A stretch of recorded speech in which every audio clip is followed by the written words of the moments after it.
여러분들 계속해서 예수님의 이름들 묵상하고 계십니까? 예수님의 이름에 대한 우리가 알고 그것을 고백하고 자꾸만 나에게 심어놓고요. 그것을 고백하는 것이 우리의 믿음을 자라게 하는 것이죠. 여러분들에게 계속해서 그 예수님의 이름들을 읽고 계속 묵상하시기 바랍니다. 지난주에 우리 권사님이 엘샤다이는 무슨 이름입니까? 질문했습니다. 샤다이라는 뜻은 원래 가슴이라는 뜻이에요. 그래서 엘샤다이는 전능의 하나님이신데 근데 그냥 힘만을 이야기하는 게 가슴으로 우리의 모든 것들을 채워주시는 분이죠. 그래서 우리에게 풍성한 하나님으로 임하시는데 그 가슴을 가지시고 그냥 능력만 갖고 계신 게 아니라 그 하나님의 이 사랑의 가슴을 가지고 우리의 모든 것들을 인도하시는 한 분 하나씩 이름들을 여러분들이 계속해서 묵상하시기 바랍니다. 오늘은요 저희가 지난주에 이어서 이름들을 여러분들이 버리지 마시고 계속 그걸 갖고 계시면서요 없으시면 저에게 말씀하시기 바랍니다. 또 드릴게요. 신약과 구약에 나오는 모든 이름들, 예수님은 누구신가에 대한 것들을 묵상할 때 그것이 우리 가운데 믿음으로 다가오죠.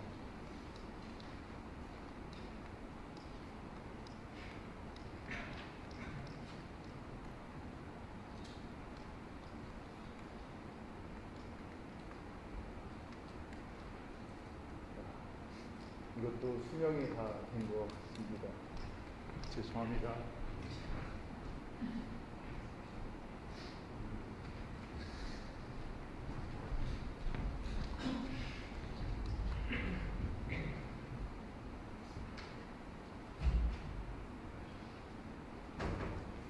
그 다음 넘겨주시기 바랍니다.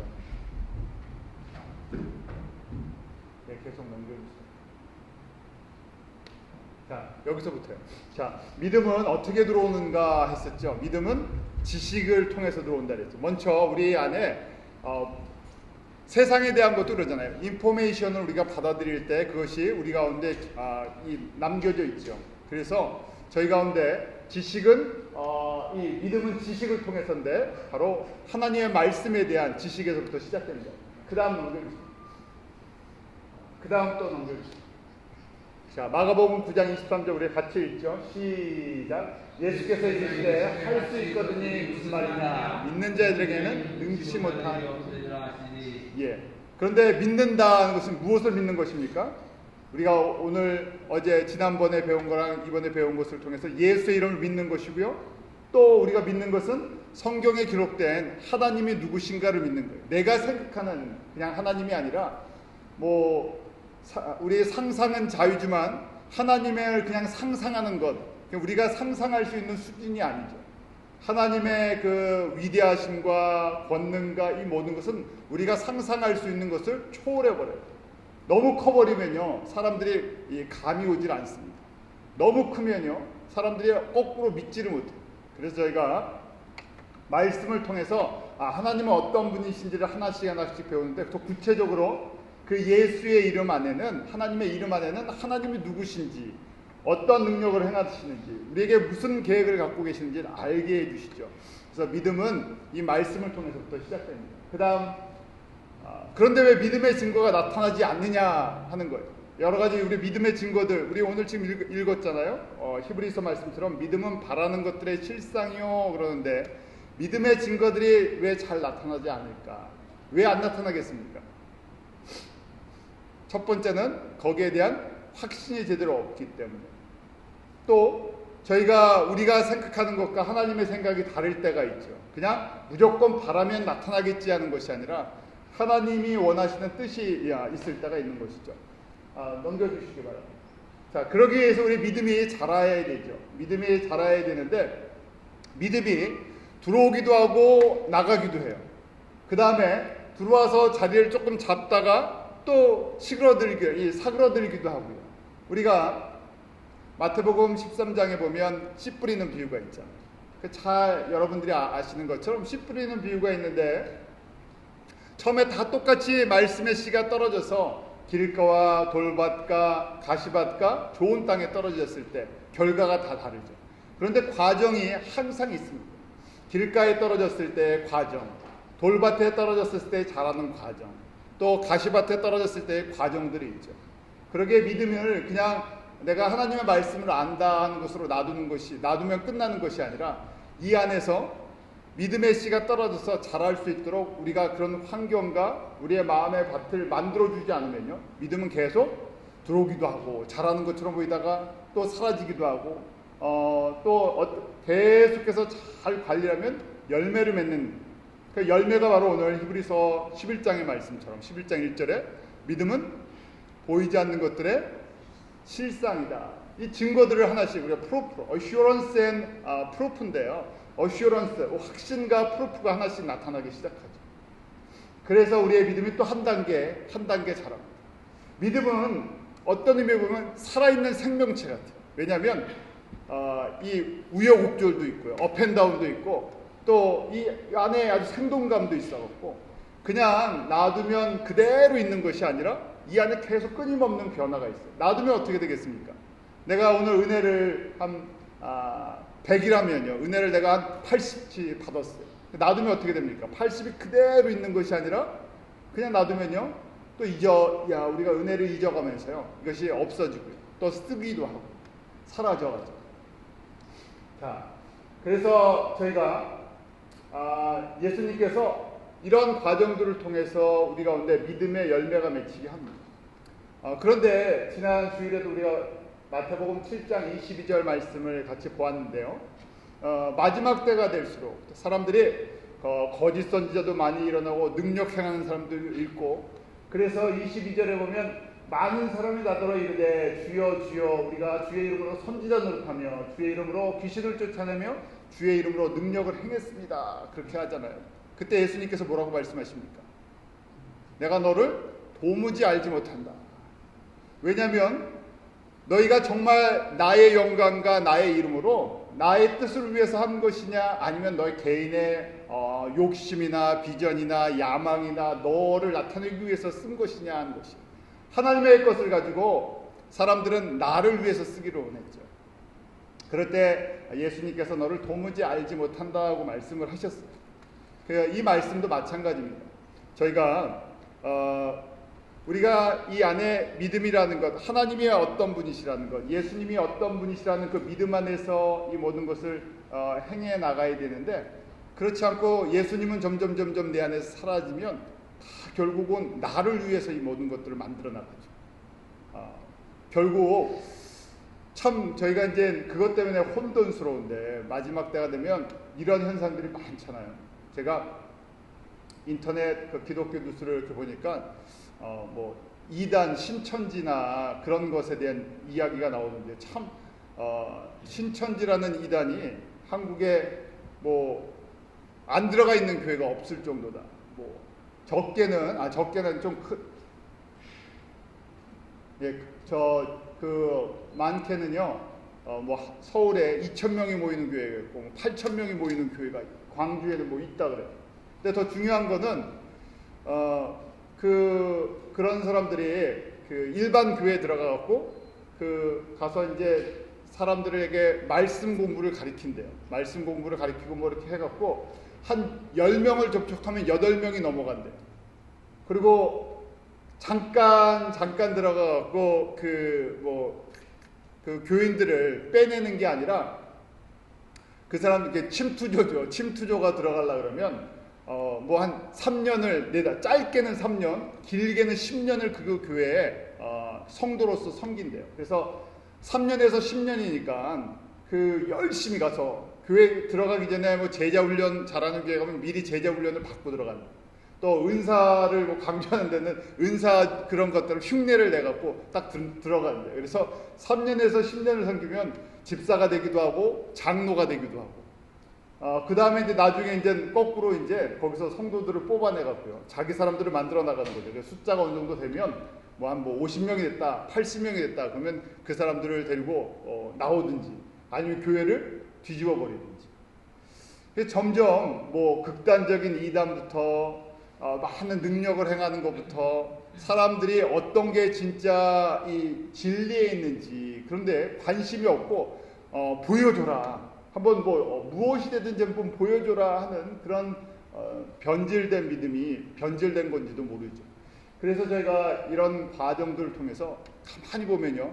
믿음은 하루아침에 만들어지지 않습니다. 왜냐하면 예수님께서 이제 제자들을 훈련시키실 때 모습을 보면요. 3년 동안 예수님을 따라다녔죠. 3년 동안 예수님을 따라다녔는데 그들의 믿음이 얼만큼 됐었나. 저희가 이제 그 다음 한번 넘겨줘 보세요. 믿음의 사람들 이제 나오는데요. 믿음의 사람들이랑 이제 제자들이랑 한번 저희가 이제 하나씩 보면서 믿음이 어떻게 나타나는지를 보면요. 믿음의 과정들을 좀 볼 수 있어요. 첫 번째 저희가 이제 믿음의 사람들인데요. 가버나움의 백부장이 우리 마태복음 8장 8절인데 같이 한번 읽어볼까요? 시작. 백부장이 대답하여 주여 내 집에 들어오심을 나는 감당치 그러면 내 하인이 낫게 쌈나이다. 예수님의 제자들 가운데도 이런 믿음을 가진 사람이 없었죠. 3년 동안 예수님과 같이 다녔지만 예수님께서 겨자씨만한 믿음만 있으면이라고 강조할 때가 있어요. 왜냐하면 겨자씨라도 그것이 작지만요 생명력이 있기 때문에 떨어지면 어떻게 됩니까? 자라고 그 다음에 열매를 맺어가는 과정이 있어요. 그래서 우리에게 큰 믿음, 무슨 거대한 믿음을 원하시는 것이 아니라 내가 예수님이 누구신가에 대한 겨자씨만한 믿음이 하나씩 있으면 그것이 자라가죠. 자라는 과정 속에서 여러 가지 이제 그 하나님께서 공급하시는 은혜가 있습니다. 오늘 백부장이라는 사람 저희가 잘 아는 것처럼 로마 장교였잖아요. 그런데 이 사람은 예수님에 대한 이야기를 들었을 거 아니에요. 그가 예수님이 어떤 분이시라는 이야기를 듣고 거기에 대한 믿음의 확신이 있었죠. 그러니까 자기 병도 아니고 하인인데 중풍병이 걸렸어요. 걸어올 수가 없죠. 예수님께 가서 부탁을 합니다. 그런데 예수님께 자기 집에 오는 것조차도 예수님께서 가신다고 했을 때 내가 군인인데 군인은 명령하면 듣습니다. 그러면서 뭐라고 얘기합니까? 오늘 이 말씀 그냥 명령하시면 내 하인이 낫겠습니다 하고 이야기합니다. 사실은 이 사람이 갖고 있는 그 믿음이 얼마나 크겠습니까? 겨자씨만하겠죠. 그렇지만 거기에 대한 확신이 있을 때 이 안에 열매로 맺혀지는 것을 보게 됩니다. 그래서 예수님이 이 사람을 뭐라고 칭찬합니까? 이만한 이스라엘 사람 중에서 이만한 믿음 있는 사람이 없다는 거예요. 그 다음 또 보면요. 두 번째 가나안 여인이었던 그 수로보니게 여인이죠. 이 여인도 유대인이 아니잖아요. 유대인이 아닌데 저희가 잘 알죠. 예수님께서 그 다음 한번 말씀 우리 한번 같이 있죠. 25장 28절 15장 28절 우리 같이 읽습니다. 시작. 내 소원대로 되리라 하시니 그 시로부터 그의 딸이 나으니라. 자, 그 여인이요. 그 제자들이 가나안 여인, 이방 여인이 오는 걸 어떻게 했습니까? 시내에서 자꾸 물리쳤죠. 그때 이 여인이 뭐라고 얘기를 합니까? 예수님께서 시험을 하잖아요. 너 그 이방 사람은 그런 개와 같은 건데, 그러니까 뭐라고 얘기를 해요? 개도 주인의 상에서 떨어지는 부스러기를 먹습니다. 왜냐하면 예수님이 어떤 분이시라는 것을 알면요, 그 예수님께로 가는 여러 가지 장애물이 있을 수도 있고 우리의 믿음을 또 요구하시는 시험이 있을 수도 있죠. 그때 이 여인은 그러면서 예수님이 바로 자기의 딸을 구원해 주실 수 있는 그런 능력의 하나님, 치료의 하나님인 것을 알고 가까이 더 가자. 저희가 믿음이 세상의 지식만큼 세상의 지식에 따라 있다면요, 그 구별이 되겠죠. 그런데 정말 세상이랑 상관없죠. 내가 예수님을 얼만큼 내가 신뢰하느냐, 참 그것이 하나님의 은혜인 것 같아요. 세상의 어떤 조건에 따라서 우리의 믿음이 주어지는 것이 아니라 내가 세상에 아무것도 없어도 이 이방 여인 같이 한번 보십시오. 의지할 것 없고 자랑할 것 없고 둘 없잖아요. 세상에 의지할 만한 것이 없을 때 이 여인이 정말 예수님이 누구신지를 알고 의지했을 때 그 딸이 구원을 받는 놀라운 역사를 체험하게 되죠. 그래서 저희가 다시 내가 예수님의 이름을 묵상하고 또 하나님의 말씀을 묵상할 때 우리의 심령 속에, 우리의 가슴에다가, 우리의 마음에다 자꾸만 새겨놓아야 된다 그랬죠. 그래서 그것이 기도로 고백되어지는 거죠. 찬양할 때도 마찬가지죠. 찬양도 고백하는 거예요. 예수님이 누구신가 자꾸만 고백하죠. 그러면서 그것이 우리 가운데 확신이, assurance, 확신이 생기면서요. 확신이 생기고 그 다음에 증거들이 하나씩 하나씩 따라오죠. 그러면 흔들려고 해도요, 흔들리지 않죠. 세상이 나를 아무리 흔들려고 해도 내 예수님을 향한 믿음이 흔들리지 않습니다. 그런데 이런 확신과 증거가 없으면, 확신과 증거는 다시 어디서부터 옵니까? 말씀에서부터 오는데, 구체적인 것은 예수님이 누구신가 하는 예수님의 이름에서부터, 예수님이 약속에서부터 오는데, 그런 것이 없으니까요, 금세금세 흔들리죠. 그 다음 또 한번 보죠. 중풍병자의 친구들 이야기. 마가복음 9장 2절, 우리 마태복음 9장 2절 같이 읽겠습니다. 시작. 침상에 누운 중풍병자가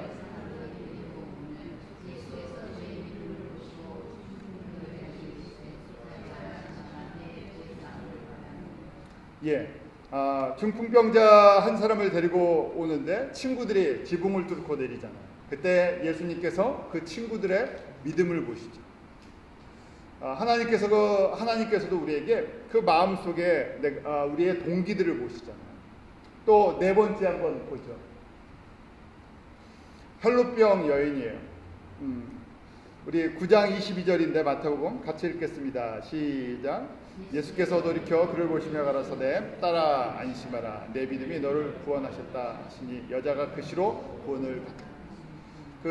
계속 피를 흘리는, 지금으로 얘기하면 일종의 하열과 같은 지속적으로 피를 흘리는 그런 12년 동안 앓은 여인이에요.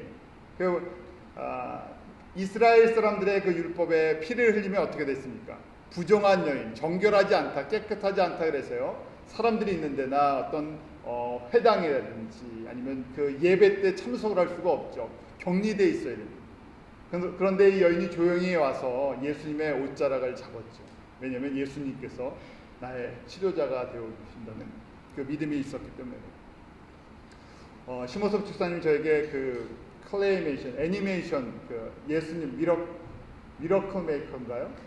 그 기적을 만드는 예수님 해갖고 그 만화를 만화 영화인데요, 잘 만들었어요. 그래서 저희가 한번 이런 기적의 스토리들이 이렇게 만화로 되어 있는데요. 언제 한번 같이 봤으면 좋겠습니다. 애들 만화라고 생각하지 마시고, 예수님의 모습들을 한번 그려볼 수가 있는데요. 그래요. 믿음은 내가 가만히 그냥 생각만 하는 것이 아니라 액션을 요구하죠. 결단을 요구합니다. 우리 가운데 이 여인처럼요, 내 정말 주님만이 나의 치료자가 되어주실 수 있습니다 했을 때 그 뒤에서 결단하고 붙잡죠. 만지기만 해도, 내가 옷자락만 붙잡기만 해도, 옷자락에 능력이 있는 것이 아니라 어디에 능력이 있습니까? 예수님 그분 자체의 능력이 있어요. 저희가 예수님에 대한 이미지를 너무 이렇게 조그맣게 만들 때가 있고요, 너무 인간적으로 만들 때가 있어요. 예수님은 누구십니까?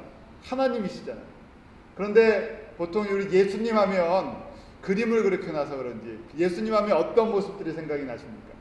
예수님 하면 첫 번째 떠오르는 사진 생각하시는 거예요. 예수님 사진이요.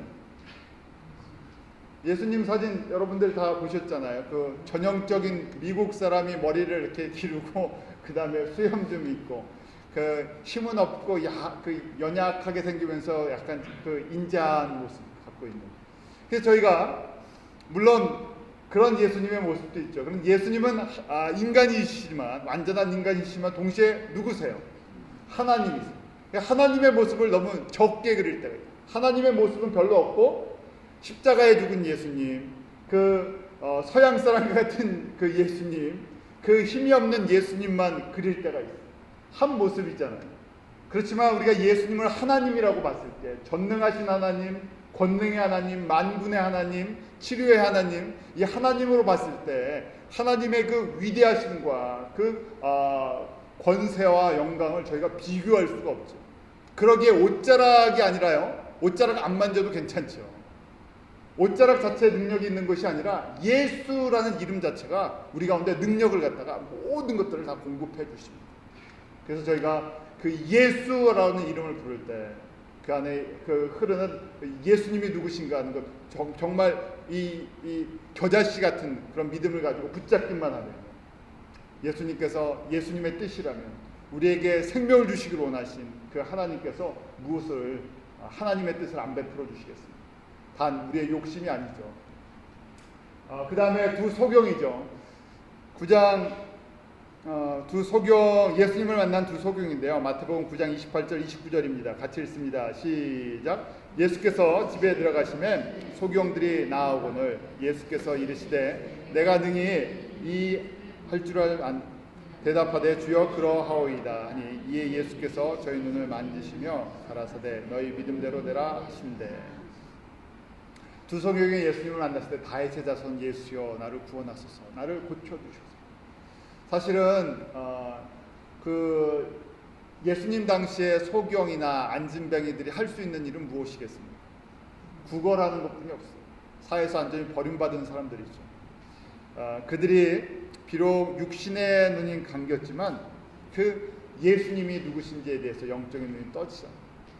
저희가 세상의 눈으로 봤을 때는 가장 불행한 인생을 살아가는 사람들인데, 예수님을 만났을 때 그들은 가장 행복한 인생을 살아가는 사람들 같아요. 이 시대도 저희가 세상의 눈은 점점 사람들이 밝아지는데 이 믿음의 눈들은 잘 뜨지 못해요. 이게 참 대조가 되는데요. 세상의 눈이 밝으면 밝을수록 어디 눈이 잘 안 떠집니까? 믿음의 눈이 안 떠지고요. 세상에 똑똑하면 똑똑할수록 이상하게 이 쉬운, 얼마나 성경이 쉽습니까? 예수님이 누구신지, 근데 그건 안 믿어져요. 저희가 이게 하나님의 기적이 있잖아요. 예수를 믿는 게 하나님의 기적이고, 그런데 우리가 믿음의 눈이 떠지려면 뭐든지, 믿음의 시작은 어디에서부터 시작됩니까? 하나님의 말씀을 들으면서부터. 그러니까 믿음의 눈이 떠지려면, 밝아지려면 결국 말씀이 우리 가운데 들어가야 돼요. 말씀이 들어가지 않은 상태에서는 아무리 지성인이건 뭐 세상에 유명한 사람이라도 그것이 들어가지 않죠. 여러분에게 한번 전에 이어령 교수님의 그 지성에서 영성으로 책 한번 권해드린 적이 있는데, 참 한국의 가장 대표적인 지성인인데 그 예수님을 모르니까 그가 그 어두운 길을 거의 평생 70년을 넘게 예수 없이 살다가 뒤늦게 자기의 그 고통과 외로움과 그 캄캄한 길을 걷다가 예수님을 발견하죠. 참 하나님의 은혜죠. 그러고 나서는 물론 이제 글을 나중에는 쓰는 그 능력은 있지만 참 하나님은 우리에게 공평하시다.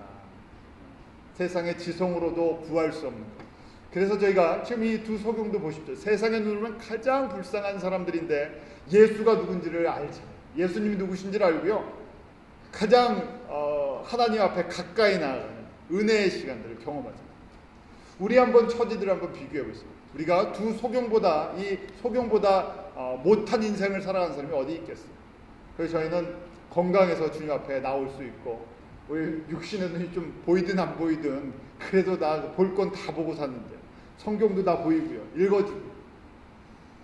그래서 제일 중요한 건 우리가 그 성경을 읽는 것으로 끝나는 것이 아니라 그 예수님을 우리가 부르짖어야 되죠. 그분을 자꾸만 찾고 찾는 마음이 우리 가운데 믿음으로 자랄 수 있도록 해줍니다. 그 다음에 한번 베드로의 이야기 하나만 꺼주시겠어요? 베드로도요, 예수님의 제자로 3년을 다녔지만 그렇게 믿음이 강했던 사람이 아니에요. 왜냐하면 예수님께서 십자가에 달려 돌아가시기 전에 베드로가 예수님을 몇 번 부인합니까? 3번 부인하죠. 그래서 예수님께서 경고를 주셨어요. 너의 믿음이 그 기도하면서요, 떨어질까 조심하라 하면서요, 이 믿음이 들어갔다 나갔다 하는데 베드로의 믿음이 그렇게 대단한 것처럼 보였지만 결정적인 순간에 믿음의 고백을 하지 못하고 3번을 부인해버려요. 그런 베드로가 이 오순절 성령의 체험을 통해서 믿음의 사람으로 변해버려요.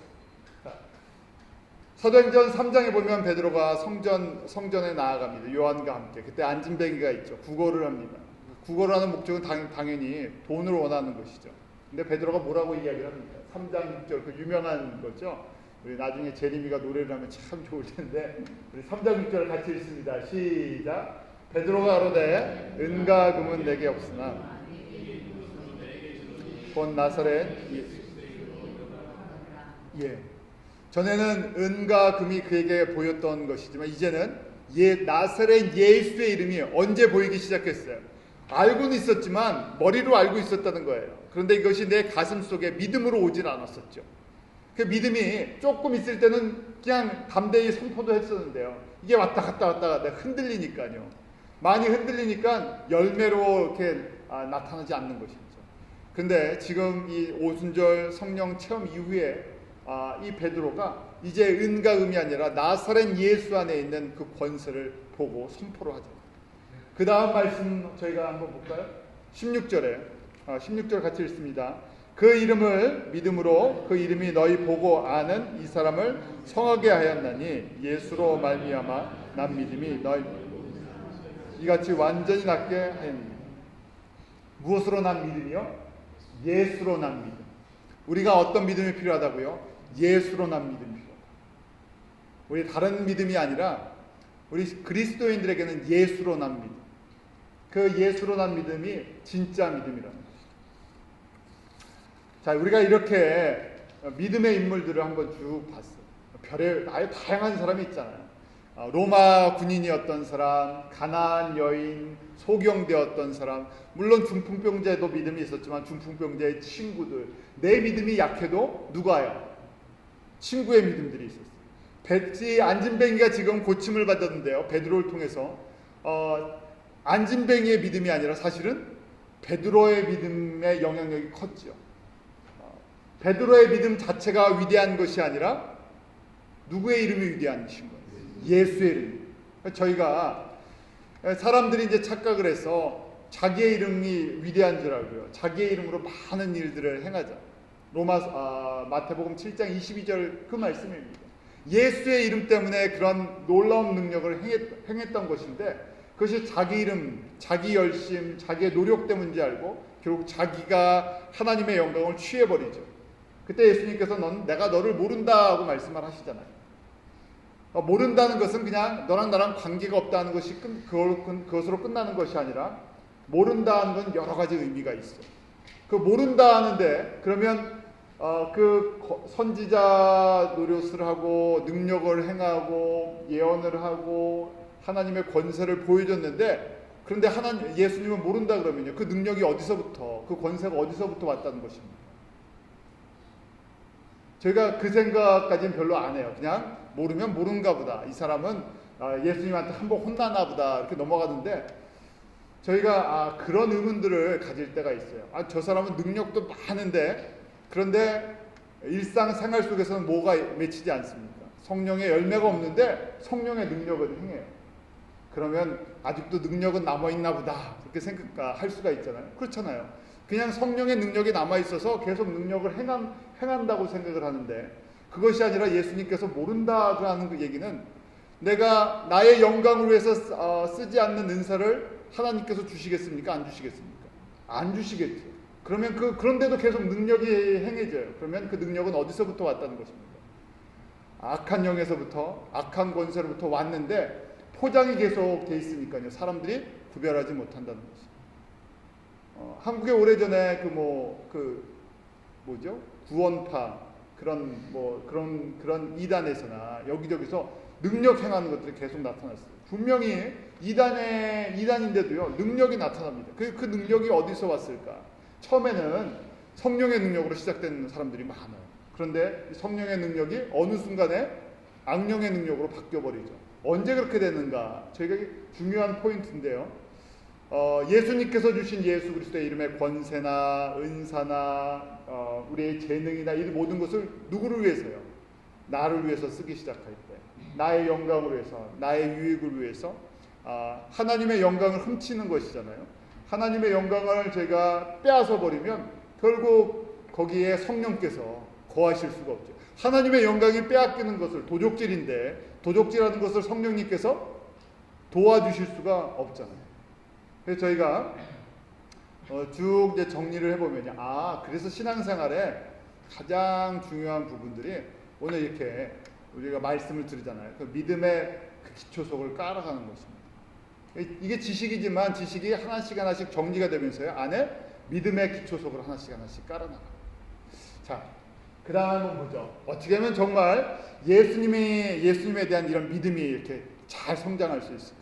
베드로와 같이. 자, 그 첫 번째는요. 잘 아는 말씀이죠. 우리 같이 한번 읽겠습니다. 시작. 들음에서 나고 들음은 그리스도의 말씀으로 말미암았느니라. 믿음은 들음인데 어떤 것을 들어야 된다고요? 예수님의 말씀을 들어요. 자, 우리가 이제 이건 가장 기초적인 거고요. 떠날 수가 없는 것이죠. 그래서 우리 이제 손가락 비유로 한번 보죠. 손가락 비유인데 우리 전에도 했었죠. 손가락 비유로서 우리가 믿음이 어떻게 들어서 내게 되나 하는 건데 첫 번째 우리 하나씩 다 벌써 그냥 다 보여주십시오. 그 다음도 보여주세요. 그 다음까지 5개 5개 이거 바꾸지 5개인데요. 첫 번째 뭡니까? 믿음은 듣고 읽는 거예요. 자, 듣고 읽는 거 이것이 첫 번째 듣고 읽는 거. 그러니까 듣고 읽으면 뭐 한 5%에서 한 10% 남겠죠. 아니, 듣고 읽어야 돼. 뭐 방법이 없어요. 듣고 읽어야 돼. 요새는 참 많은 좋은 것들이 나왔어요. 그 빨리 못 읽는 분들을 위해서 오디오 성경도 나왔잖아요. 오디오 성경. 인터넷 가면요, 이렇게 클릭하면 알아서 또 다 해줘요. 그렇게 뭐 어떤 방법으로든지 듣고 읽어야지. 그러면서요, 그게 뭐 다 빠져나가는 것처럼 보여도 남는 게 있어요. 그렇지만 내가 뭘 알아 하고 듣지도 않고 읽지도 않으면 뭐 건질만 붙잡을 게 아무것도 없죠. 그 다음에 보면 쓰는 거예요. 쓰는 거. 저희가 이렇게 노트 드리고 하는 거 그냥 들으면 다 알 것 같잖아요. 들으면 다 알 것 같은데 막상 정리를 하려고 그러면 그때 내가 알았었는데 근데 뭐 적어놓은 게 없으니까요. 뭘 할 수가 없어요. 여러분들이 만약에 지금 제가 이렇게 제 말이 좀 빠르잖아요. 원래 제가 이 빠르게 얘기하는 것을 완전히 여러분들이 노트 필기를 다 제 말을 빼놓지 않고 할 수 있다. 그러면 어느 정도 되겠습니까? 그러면 제가 만 해도 무슨 말 하는지 목사님이 다 아는 정도로는 거예요. 왜냐하면 한 번 들어갔거든요. 제가 하는 얘기를 여러분들이 노트 정리를 할 수가 없어요. 그런데 제가 하는 설교나 말씀을 갖다가 잘 듣고 처음에요. 정리를 해나가다 보면 이제 제가 항상 새로운 얘기를 하는 게 아니잖아요. 예수님에 대한 것들을 정리해서 나눠드리는데 그러면 이런 말씀을 하시려고 하구나. 그래서 딱 핵심을 가장 필요 없는 거 빼놓고 핵심적인 내용을 다 적으실 수 있어요. 뭐 노트북 같은 게 있으면 노트북으로 다 정리하실 수 있을 정도. 저희가 듣고 읽고 쓸 때 이제 조금씩 이 말씀이 나의 것으로 되는 과정들이죠. 그 다음에 뭡니까? 공부하는 거예요. 공부하는 거는 퍼즐을 정리하는 것과 비슷합니다. 왜냐하면 저희가 구절구절 성경들을 읽고 듣고 적어놨어요. 그런데 이게 공부를 통해서요 정리가 되는 거예요. 정리가 안 되면요, 내가 그거 들어서 그 말은 그 말씀 자체는 아는데 그 말씀이 무슨 뜻을 이야기하는지 모르는 거예요. 예수님의 이름도 들었었는데 그 예수님의 이름이 믿음이랑 어떻게 연결이 되는지 정리가 안 되고요. 예수님을 띄엄띄엄 우리가 지금 예수님에 대해서 지금 8번째 시간이잖아요. 이것이 하나하나 나중에 만약에 15시간 했다. 그럼 15시간 예수님의 그림이 하나의 전체적인 그림과 또 조각조각 그림이 다 정리가 돼서 내 안에 정리가 되죠. 그러면 묵상할 때도 기도할 때도 뭐 증거할 때도 이게 내게 대해서 정리가 될 수 있죠. 그런데 이 퍼즐이 한 두세 개 있는데 이 전체 그림이 잘 안 그려지죠. 그래서 여러분들이 내가 공부하고 배운 것들을 또 여러분들이 계속 나눠주셔야 돼요. 내 말로, 나의 말로 다른 사람을 가르치기 시작하면요, 금세 느껴요. 그 다음은 암송하는 거. 뺄 수가 없는 것입니다. 왜냐면 암송은 이제 이런 노트나 자료가 없어도 눈을 감고 가만히 묵상할 수 있잖아요. 기도할 수 있잖아요. 또 하나하나 정리가 된 것들이 내가 노트를 안 봐도 어떤 성경을 보지 않고도 가만히 있으면 그 말씀 한 절이 이제 소화되기 직전이죠. 묵상이라는 것은 소화시키는 거. 그 모든 것들이 소화가 될 때 저희가 아무리 많은 것을 먹어도요, 밥을 잘 먹어도 어디를 너무 자주 가면요, 화장실을 너무 자주 가면 밤새 뭐 저희가 화장실 한 서너 번만 가면 어떻게 됩니까? 그날 저녁에 맛있는 뭐 불고기를 많이 먹었어요. 고기를 많이 먹고 아주 그냥 스태미너를 주는 걸 잔뜩 먹었는데 그 보신탕을 다 먹었다고 생각하세요. 그런데 그 밤에 한 4번 화장실 갔다 아침에 일어나면 어떻게 되겠습니까? 기운이 있는 게 아니라 기운이 쏙 빠져버리죠. 마찬가지로 저희가 이 묵상은 우리 안에 에너지를 만들어내는 그런 소화시키는 과정. 자, 우리 손가락 5개 한번 말씀을 내 거로 만드는 거. 첫 번째, 듣고 읽는 거. 두 번째, 쓰기. 세 번째, 공부하는 거, 성경 공부하는 거. 네 번째, 암송화 메모라이징 하는 거. 다섯 번째, 묵상하는 것까지. 묵상하는 게 제일 어렵습니다. 그래서 저희가 큐티 나누는 거 일부러 해드리는데, 큐티 나누는 것이 성경을 10구절 읽는 것은 쉽지만 그걸 갖다가 내 거로 만드는 거는요, 많은 시간을 요구해요. 그래서 성경 읽는 거는 쉽지만 묵상을 해서 그게 에너지가 돼서 내가 나한테 적용하는 거, 나한테 어플라이하는 것까지 갈 때, 그때 비로소 믿음의 파워가, 믿음의 증거가, 믿음의 열매가 그때 비로소 맺히는 거죠. 그러니까 저희가 많이 신앙생활 보면요, 대부분이 그냥 주일날 설교 듣는 것으로 끝내버리잖아요. 그리고 그때 은혜 받아서 이렇게 해야 되겠다 하는데, 저희가 듣는 거니까 이게 10% 5% 남으니 묵상할 때까지 가지를 못하죠. 묵상의 그 통로까지 가지 못하고 그랬걸 어떤 후회랑 이런 각오만 하는 거죠. 앞으로 이렇게 해야 되겠다 하다가 또 끝나고 또 한 주가 지나죠. 여러분들이 생명의 삶을 통해서 이게 하나의 툴인데, 그래서 항상 이렇게 묵상하는 그런 훈련을 끊임없이 하시기 바랍니다. 자, 그 다음에요, 뭡니까? 우리 혜선자매님이 잘 구워주는 빵과 과자예요. 자, 묵상하는 거를 성경을 먹는다고 생각하니까 빵으로 생명의 떡, 우리 빵 먹듯이 한번 다시 정리해보죠. 그 다음 넘겨주세요. 자, 빵의 비유로 하는 거예요. 처음에 손가락 첫 번째가 뭐라 그랬습니까?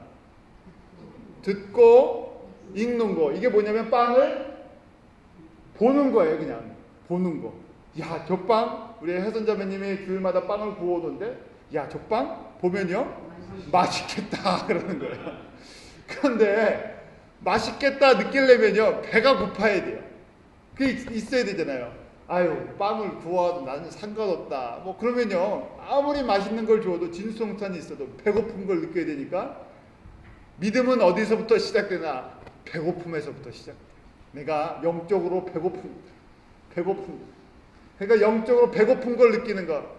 근데 하나님께서는요, 영적으로 배고픔을 느끼는 그 수단으로, 통로로 우리의 환경을 어렵게 만드실 때도 있고, 또 고난이 찾아올 때도 있고, 그 다음에 또 뭐 일이 잘 안 풀릴 때도 있고, 이상하게 잘 될 때보다는 내가 조금 힘들 때, 아니면 염려가 있을 때, 근심이 있을 때, 걱정이 있을 때 우리 안에 영적인 배고픔을 느끼기 시작하게 만들어주죠.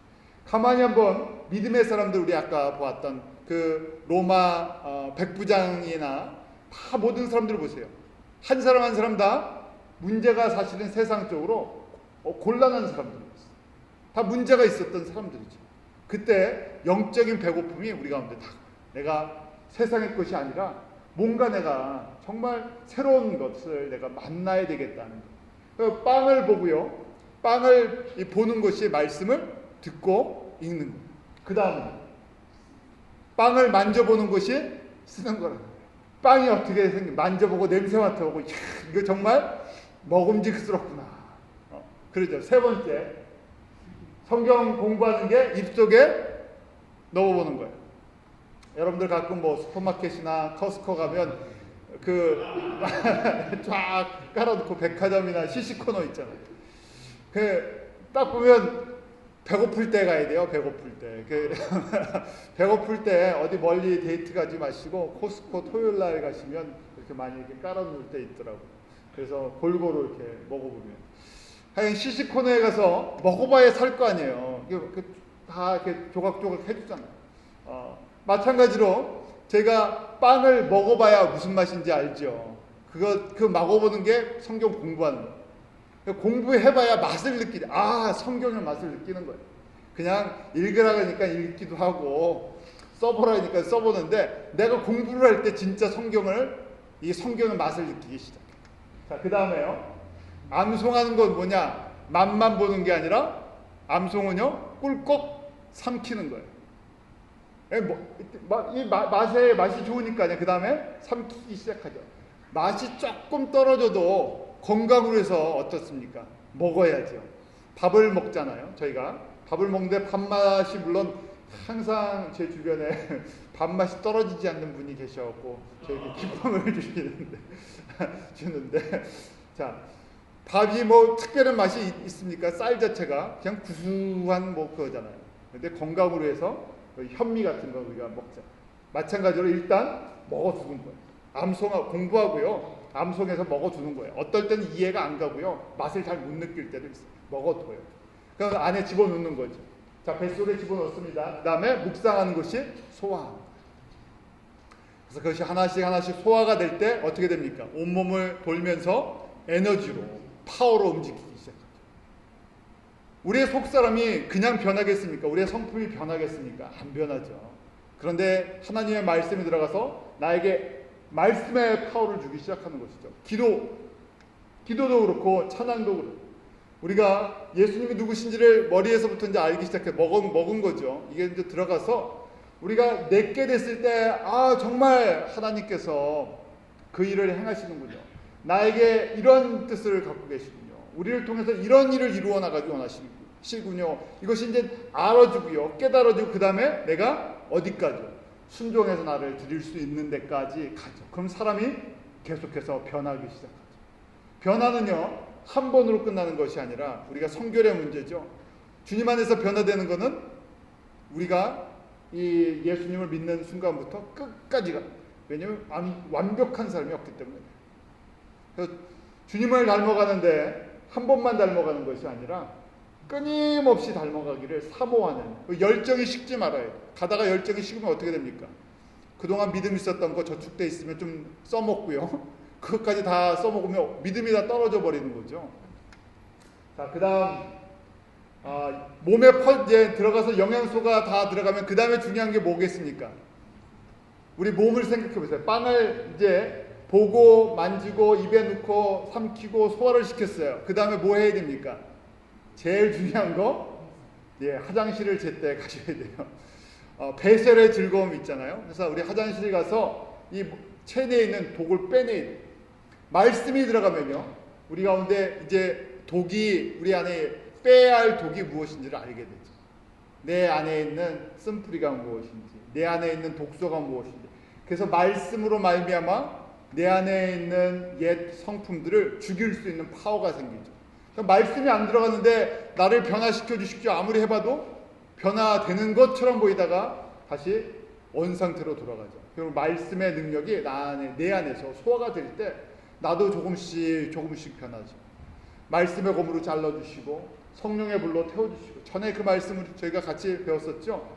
우리 안에 있는 이 가지치기 하는 거. 그래서 성령의 불로써, 성령의 물로써 불로 태우시고 물로 씻겨주시고, 또 말씀의 검으로 우리 가운데 모난 부분들을 잘라주시고, 조각한다고 또 생각해 보세요. 내가 내 멋대로 살았던, 나를 위해 살았던 인생의 조각품이었는데 그것을 주님께 맡겼으니까 주님께서 말씀이 들어갔어요. 묵상이 될 때 말씀의 검으로 나를 잘라주시죠.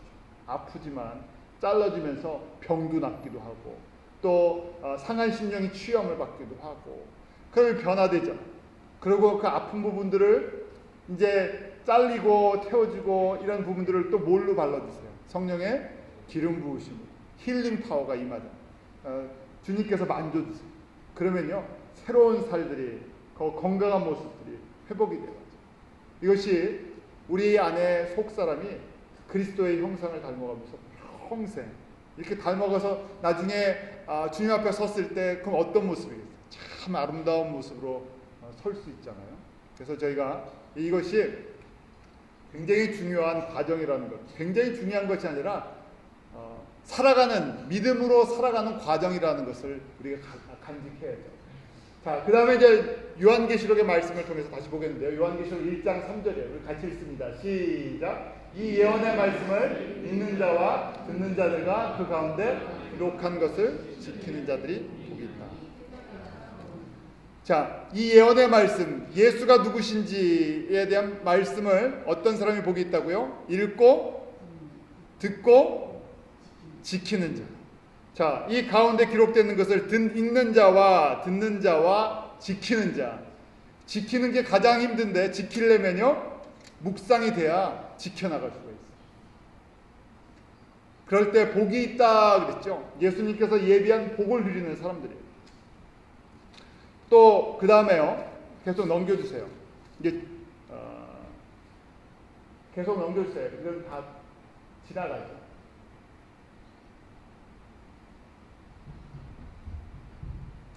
그 다음에 집 짓는 비유예요. 마지막으로 이제 집 짓는 비유인데 7장 마태복음 7장 24절 25절입니다. 같이 읽습니다. 시작. 그러므로 누구든지 행하는 자는 그 집을 반석 위에 지은 지혜로운 사람 같으니 비가 내리고 창수가 나고 바람이 불어 그 집에 부딪히고 주초를 반석 위에 놓은 연고라. 요새 저희가 이제 트위터 때문에 토네이로가 너무 중부지방에 많잖아요. 근데 매년 있는 건데 올해는 참 심해갖고요. 많은 피해가 있고 바람이 어디서 불고 어디로 가는 거 알기만 하면 좀 피할 수가 있을 텐데 아무리 일기예보랑 이런 것들이 발달대로 이 트위터 뒤에 쫓아가는가도요. 앞을 예견을 할 수가 없죠. 제가 아는 목사님이 그 지역에 사시는데 바람이 토네이로가 쫙 오다가 갑자기 자기 집 앞 골목에서 탁 꺾였대요. 그렇지 않으면 자기 집을 그냥 치고 가는 건데 아니요. 한 몇 년 전에 그분이 이제 어떻게 거기서 사세요 그랬더니 거기 사는 사람들은 적응이 돼서 사신대요. 우박 주먹만한 우박 떨어져 갖고 간직하고 계시는 그분이 그러시는데 낮에 토네이로가 올 때 자기 마을로 들어왔대요. 자기 동네로 들어와서 길을 따라 쫙 오는데 자기 집 근처까지 눈앞은 아니겠죠. 집 앞 큰 길까지 쭉 오다 갑자기 거기서 방향을 팍 틀어갖고 반대쪽으로 빠져나가갖고 다행히 그렇지 않으면 자기 집 치고 지나갔을 텐데. 그래서 집을 어떻게 짓습니까? 그러니까 나무집 이런 식으로 못 짓겠네요. 그런 말씀을 하셨어요. 우리 이 뉴욕같이 집을 지면 어떻게 되겠습니까? 다 날아가 버리죠. 튼튼하게 져도 날아가는 걸 피할 수가 없겠지만 그래서 벽돌집을 최소한 지어야 되겠지 않겠습니까? 오늘 이 말씀도요. 저희가 믿음의 어떤 집을 짓느냐. 그런데 어떤 사람들이 반석 위에 지은 집을 짓는 사람이라고요? 이 말을 듣고 행하는 자. 예수님께서 지금 7장 말씀이잖아요. 7장 말씀은 5, 6, 7장 산상수훈의 말씀이에요. 제자훈련의 가장 기초가 되는 말씀이고 사실은 우리가 매일매일 묵상하는 말씀들이죠. 팔복의 말씀이 가장 기본이고 이 말씀을 듣고 행하는 자는 반석 위 예수님에 의해 집을 짓는 지혜로운 사람이다. 그렇지 않으면 다른 데다 집 지면 어떻게 된다는 거예요? 허리케인이 지나가든 아니면 토네이로가 지나가든 할 때마다 무너져 나간다는 거예요. 아무리 인슈런스를 들어도 소용이 있습니까? 무너진 다음이죠. 자, 그것을 갖고요. 저희가 이제 보는 거예요. 믿음 위에 집을 짓는 건데요. 그 다음 한번 넘겨주세요. 계속 다 보여주세요. 다 보여주세요. 집 짓는 과정이죠. 파운데이션이 무엇이라고요? 믿음의 파운데이션이에요. 예수님이 누구신가에 대한 믿음이 우리 집을 짓는데 이 파운데이션이에요. 그 집을 어디다가 어떻게 지어야 되느냐? 예수님에게 뿌리를 내려갖고 예수님에게다가 기초를 갖다 둬갖고요. 거기다가 이 파운데이션을 깔아놔야죠. 믿음이 다른 데 있으면요. 안 된다는 거예요. 믿음이 예수님께 붙어있지 않고요. 믿음이 딴 것에 붙어있으면요. 결국은 전체가 다 흔들리죠. 그 다음에 이제 제가 기둥을 몇 가지 만들어놨어요. 기둥이 뭐냐면 소망인데요. 기둥은 항상 위를 향하게 돼 있죠. 참 기둥을 누가 이 집 비유를요. 예수님이 물론 주인이시지만 참 잘 만들어 주셨어요. 기둥은 항상 위를 가게 돼 있죠. 소망은요, 우리 땅에 있는 눈을 갖다 어디로 옮깁니까? 하늘. 오늘 새벽에도 제가 약속의 땅이 어딘가에 대해서 말씀을 같이 나눴었는데, 우리가 가야 할 약속의 땅이 어딘가 하는 것. 우리가 너무나 세상이 풍요로우니까 전부 눈이 세상으로만 가 있어요. 예수를 믿어도 세상에서 일단 잘 되고, 그 다음은 뭐 보장해 주셨더니 관심이 별로 없어요, 사실은. 근데 우리가 정말 가야 할 곳은 새하늘과 새 땅인데, 소망은 우리의 눈을 자꾸만 위로 올라가게 만들어 주죠. 그래서 소망의 기둥들이 하나씩 생기죠. 천국에 대한 확신과 부활에 대한 확신이 없으면요, 소망이 생기질 않죠. 이 땅에서 내가 이렇게 고생하는데 무슨 소망이 있습니까? 그렇게 할 수 있잖아요. 그 다음에 집은 무엇으로 덮어줍니까? 사랑으로 덮어줘요. 그래서 완성이 되어가죠. 그래서 믿음과 소망과 사랑은 같이 가는 거예요. 이게 따로 떨어지질 않아 있어요. 그 중에 제일은 그 중에 제일은 사랑이지만 똑같아. 제가 이걸 보면서 삼위일체 하나님인데 이때를 뗄 수가 없어요. 그 중에 제일은 사랑이라는 건 하나님의 성품이잖아요. 사랑이라는 하나님의 성품인데, 그 사랑이 모든 것을 덮어버리잖아요. 그렇지만 또 저희가 믿음을 갖다가 떼놓고 생각할 수가 없죠. 우리에게 믿음을 주신 것도 사실은 하나님의 사랑의 선물이잖아요. 내가 믿음을 가져야지 저절로 되는 게 아니라 사랑의 선물이에요. 우리의 눈을 위로 올리는 것도 예수님께서 우리에게 사랑의 선물로 자꾸 위로 보게 해주시죠. 은혜라고 이야기하죠. 은혜. 자, 우리 집 짓는 거, 무슨 믿음의 집을 이렇게 이 그림을 간직하시면서요, 훨씬 쉬우시죠. 내가 예수 그리스도의 그 말씀에 믿음의 기초를 쌓고 소망을 자꾸만 위로 봐해서, 여러분들이 그런 사람들이 다 하나님 나라의 기둥들이 되세요. 그 다음에 사랑으로 다 완성을 하는 겁니다. 지붕뿐만이 아니라 집이 완성이 되죠. 계속해서 묵상하시기 바랍니다. 기도하겠습니다. 하나님 아버지, 저희가 이 시간 다시금 예수 그리스도의 이름과 또 우리에게 믿음의 주 예수 그리스도를 보게 하여 주심을 감사합니다. 우리 가운데